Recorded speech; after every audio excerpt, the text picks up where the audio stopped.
अमेरिकी राष्ट्रपति Donald Trump की तरफ से अब यहाँ पर बयान सामने आए हैं। सर, साफ तौर पर कहना है कि ईरान पर 1000 मिसाइलें तान रखी हैं इस समय। मतलब बड़ी खुली चेतावनी यहाँ पर ट्रंप की तरफ से दी गई है और ये भी कहा है कि मुझे मारने की कोशिश की तो ईरान को पूरी तरीके से तबाह कर देंगे। तो क्या लगता है, ऐसी हिमाकत ईरान करेगा? सर देखिए, ईरान की परिस्थिति बहुत डरावनी है क्योंकि ईरान में मुज्तबा खमेनी, कल जो हम बात कर रहे थे क्या वो नमूदार होंगे, नहीं हुए। मुज्तबा खमेनी का नहीं आना यानी कि मतलब पूरा कंट्रोल वाहिदी के पास है जो आईआरजीसी का चीफ है। और ये जो ईरान में एमओयू साइन हुआ, तो हमारा मानना है कि ईरान में दो गुट बट गए।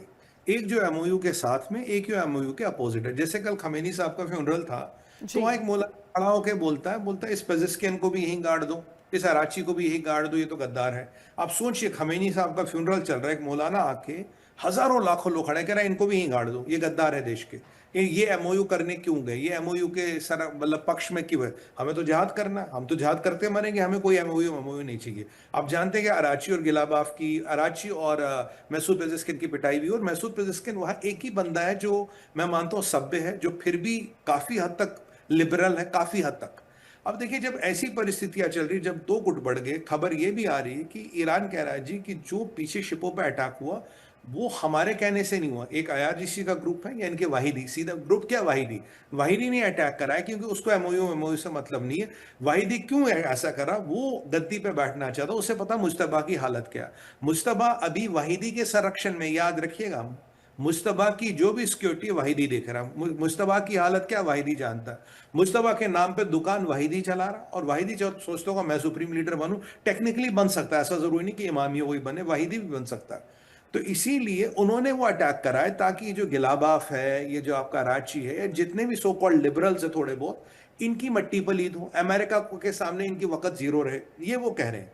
ऐसे परिस्थिति में डोनाल्ड ट्रंप साहब ने कहा देखो भाई, सैटरडे का टाइम देता हूं, आज फ्राइडे, मतलब आज रात या कल सुबह तक मानिए अमेरिकन टाइम, तो आपको यह डिक्लेयर करना है स्ट्रेट ऑफ हॉर्मोज खुला है। स्ट्रेट ऑफ हॉर्मोज पे किसी भी तरह का कोई भी अवरोधक किसी के लिए खड़ा नहीं होगा, और अगर आपने अवरोधक खड़ा करने की कोशिश की तो हजारों मिसाइलें मेरी तैयार है और आप पे मैं दाग दूंगा।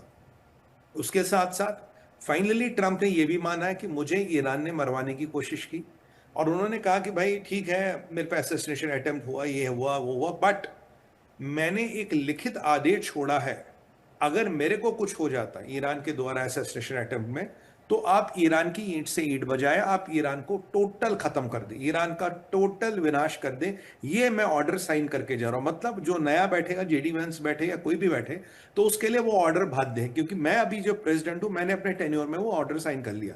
अब देखिए, ये बहुत विचित्र परिस्थिति है दीपाली जी। क्यों? ये जी। इसराइल वाली स्ट्रेटजी है। इसराइल कभी लंबी लड़ाई नहीं करता। इसराइल कहता एक मारोगे 100 मारूंगा। ये वही वाली मतलब है, तुम यहां नहीं किया तो ये करूंगा। मतलब अब मैं नहीं कि मैं रोज जहाज भेज रहा हूं, रोज बमबारी कर रहा हूं, रोज टनल तोड़ रहा हूं, मेरा वो मतलब नहीं। कभी भी, कहीं भी, कैसे भी मैं अटैक करूंगा, जिस दिन चाहे, जब चाहे, जिसका चाहे काम तमाम करूंगा। मैं आपसे कोई लंबी लड़ाई नहीं कर रहा। बट ट्रंप ने यह कल जरूर सिद्ध किया था, आप अगर बातचीत के लिए आना चाहते हो आए, बट कोई सीज फायर हमारे बीच में नहीं है। देखिए, पाकिस्तान और कतर की कोशिश क्या थी, सीज फायर किया जाए, अमेरिकन का फिर बेवकूफ बनाया जाए, सीज फायर के नाम पे वो अपनी व्यवस्थाएं करते रहे। अब ईरान को यह डर लग रहा, अगर इतने में ब्लॉकेड वापस लग गया, सीज फायर ट्रंप डिक्लेयर कर चुका, कुछ नहीं, यानी कि मैं अब चाहूं आधे घंटे में, चाहूं 1 घंटे में, चाहूं आज रात को, चाहूं कभी भी अटैक कर सकता हूं, और आपके पास कोई विकल्प है नहीं।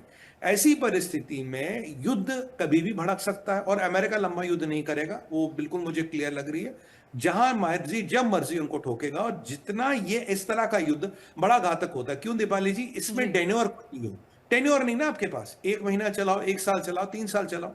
जैसे इसराइल की लड़ाई आप मान लीजिए गाजा में, इसराइल की आप लड़ाई मान लीजिए लेबनान, ये तो सालों से चल रही है, इसका कोई एंड डेट थोड़ी ना है।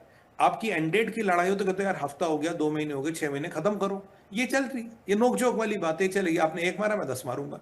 तो अब ट्रंप और अमेरिका एग्रेसिव मोड पे आ गए, कह रहा आप स्टेट ऑफ हॉर्मोज डिक्लेयर करो। मैं आपके चैनल पे शुरू से कह रहा हूं दो चीजें, स्टेट ऑफ हॉर्मोज और न्यूक्लियर, ये ट्रंप की दो रुकती हुई मतलब रग है।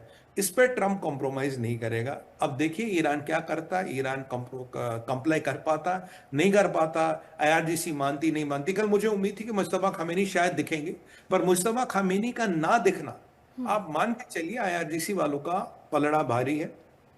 क्या करें क्या नहीं करें। और ये भी मैं आपको बताता हूं, जो अटैक बहरीन, कुवैत पे और जॉर्डन पे हुआ, उनमें कुछ भी नुकसान नहीं हुआ, कुछ मतलब एक आध पेड़ वेड़ कुछ गिरा वो अलग बात है, कोई जानो माल का नुकसान नहीं हुआ, यानी कि वो दम नहीं रहा ईरान में जो आज से 2 महीने पहले दम था। जिस लेवल का ईरान 2 महीने पहले अटैक करता था वो दम दिख नहीं रहा। वो अमेरिका भी समझता है, इसराइल भी समझता है, मोसाद समझती है, CIA समझता है, वो दम नहीं रहा।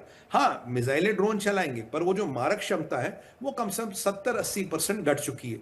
ऐसी मारक क्षमता के साथ, ऐसी फेल इकोनॉमी के साथ और ऐसी टूटती इकोनॉमी जिसपे कभी भी ब्लॉकेड लग सकता, आप कब तक खड़े होंगे? अंदरूनी कलाई दिख रही है, लीडर कोई है नहीं, हर कोई गद्दी पे बैठना चाहता है। परेशान जो कल मौलाना उठ के कह रहे थे कि भाई अराची को भी गाड़ दो और पेजिस्कियन को भी गाड़ दो, वो क्या कर रहा? उसे ईरान से थोड़ी ना कोई मतलब। वो तो कहता मैं ही बनूं सुप्रीम लीडर।